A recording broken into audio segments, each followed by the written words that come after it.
2010 கிறிஸ்டினான்ற பொண்ணுக்கு பேரண்ட்ஸ் இல்லாதனால சின்ன வயசுலேருந்தே அவள் கீ டவர்ன்ற ஊரில் இருக்க ஹாஸ்டலில் தான் வளர்ந்தா. இந்த வீக்கெண்ட் கிறிஸ்மஸ் ஹாலிடேனால அவங்க தாத்தா வீட்டுக்கு போனான். தாத்தா வீட்டுக்கு பக்கத்தில் பழைய கிணறு ஒன்று இருக்கும்.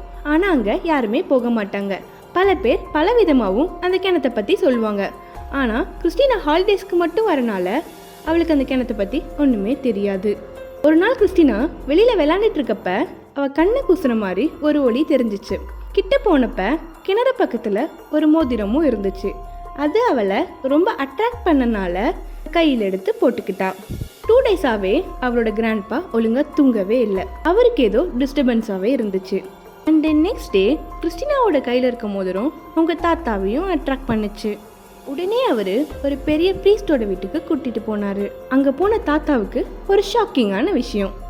அது என்னன்னா, அந்த மோதிரம் வேற யாரதும் இல்லை, இந்த ஊரையே ஆக்கிரமிச்ச ஒரு சூனியக்காரை அடைச்சி அந்த கிணத்துக்குள்ளே போட்ட மோதிரன்றதும். இதை விட பயங்கரமான விஷயம் என்னன்னா, அந்த மோதிரத்தை போட்ட அடுத்த நிமிஷமே யாரும் உயிரோடு இருக்க மாட்டாங்கன்றதும். அப்போது கிறிஸ்டினா மாதிரி இருக்கிறது